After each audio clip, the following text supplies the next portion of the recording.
Hey YouTube, Sean here from Taconic Gardening. Today I'm going to go over some of the knives in my collection and the different steel types they're made out of. The first knife we'll start off with is a white number 2 Gyuto, which is clad in soft iron. The core steel is white number 2, which is a very traditional, very pure steel, mostly carbon and iron, and it was derived when they ran some analysis on a samurai sword.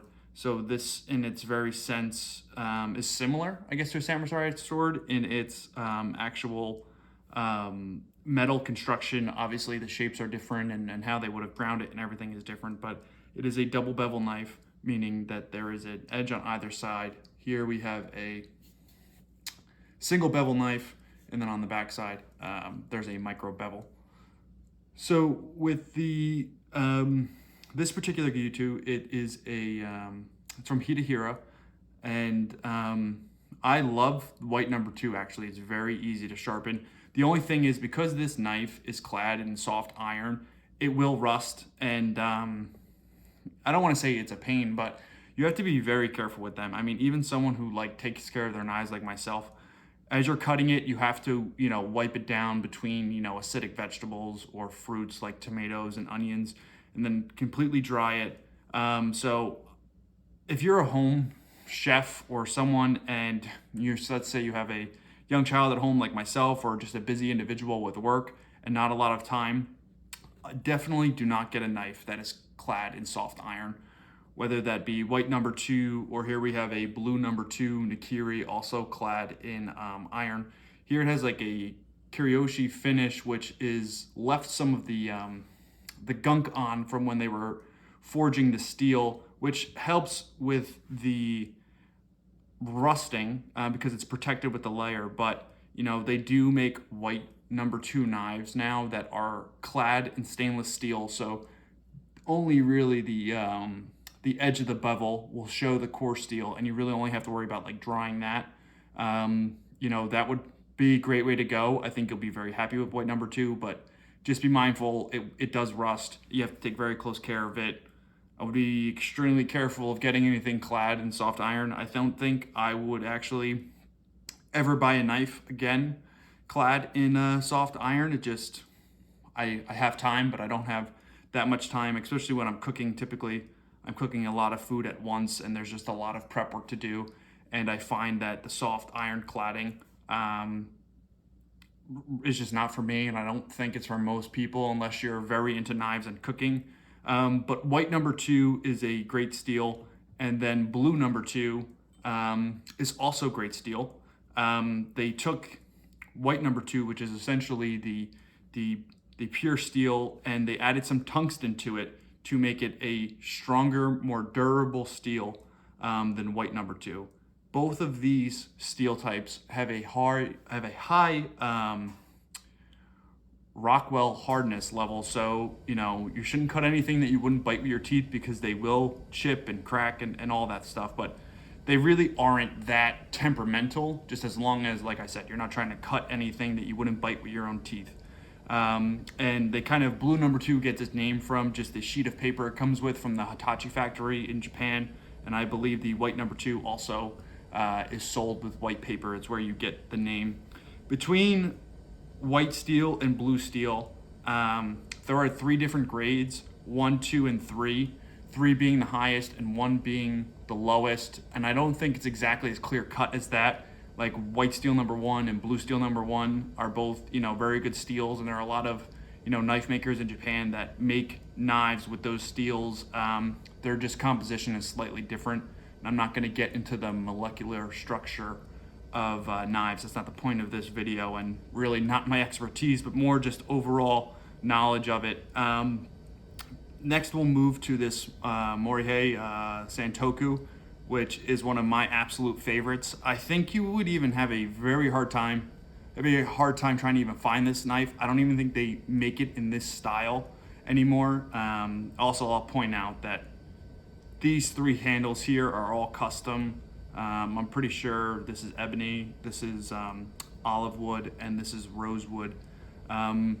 These 2 knives I purchased from Strata in Portland, I should say, sorry. That's a great shop. They're great people, very knowledgeable. If you're looking for knives, Strata, you have Knifeware, you have Carbon Knife Company, or you can order from some manufacturer straight from Japan. But this steel type is proprietary information, so I don't know what it is. My assumption is it's something similar to, let's say, VG10, or maybe something a little better than that. Whatever whoever Morhe was working with, they came up with this steel type, and I really love this knife. It's excellent. It's semi-stainless.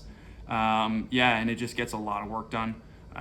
Like I said, I think as you start getting into this semi-stainless realm of kitchen knives, I really think that's kind of the sweet spot for me. Just easy maintenance, but still have high carbon contents, have great edge retention, and you can just worry a little less. From here, we have a Petty that's 150 millimeters, and this is VG10 with some Damascus. VG10 is a great steel. This came out quite a few years ago and was kind of the go-to semi-stainless steel created in Japan for kitchen knives. So, there are some newer steels that have come out since then. Let's say silver number 3, like Ginsan, which is also great. But to compare this Petty and this Petty, I think would be unfair. Just, they're two totally different styles of blades for two different jobs. But, if you can get a VG10 knife or a knife with VG10 core, you'll be very happy. For the most part, they are stainless. They have a high amount of chromium. I'm pretty sure that's what makes them stainless. So, there are newer steels coming out. Like, I think HAP 40 is a newer one. There's ZDP 189, which came out in the 80s, but only a couple makers use it, which is a higher, stronger, tougher steel. But I don't think you can go wrong with VG10. I think you'll be very happy with VG10 compared to some other steels. And as we move down the semi-stainless realm, we have a Ginsan or silver number 3. This is a 90 millimeter Petty that used for smaller jobs and peeling potatoes and things like that.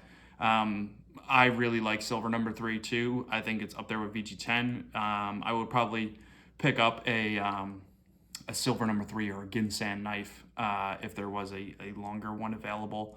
The price range, VG10 will probably be a little cheaper than silver number 3.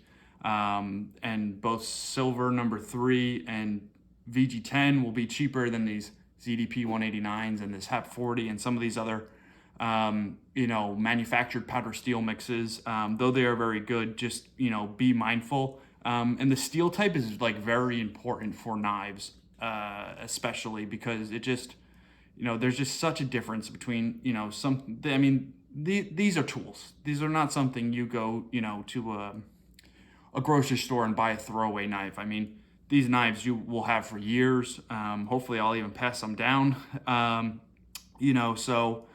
If you buy a decent knife, it will last you a very long time and you will enjoy it more. I think the whole process might be a little bit daunting, right?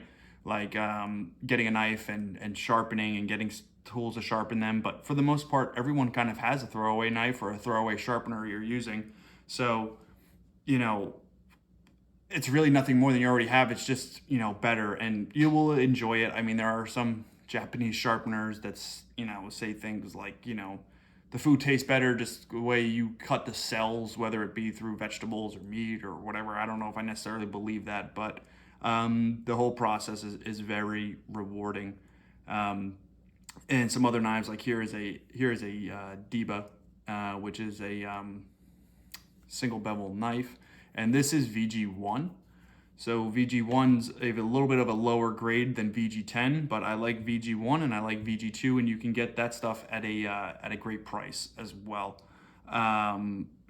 So I would stick with the more semi-stainless to stainless steels.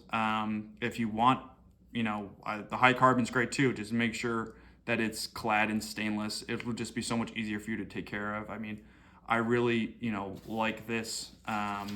Gyuto, it's very sharp. It stays sharp for like a long time. So you really can't go wrong with something like that. And also too, the Sentoku, we keep, everything very sharp here, not a lot of pressure, you know, pushing this up or even pulling the paper up, you know. They just stay sharp for a long time, and if you treat them well, you know, they'll treat you well. All right, thanks a lot, YouTube.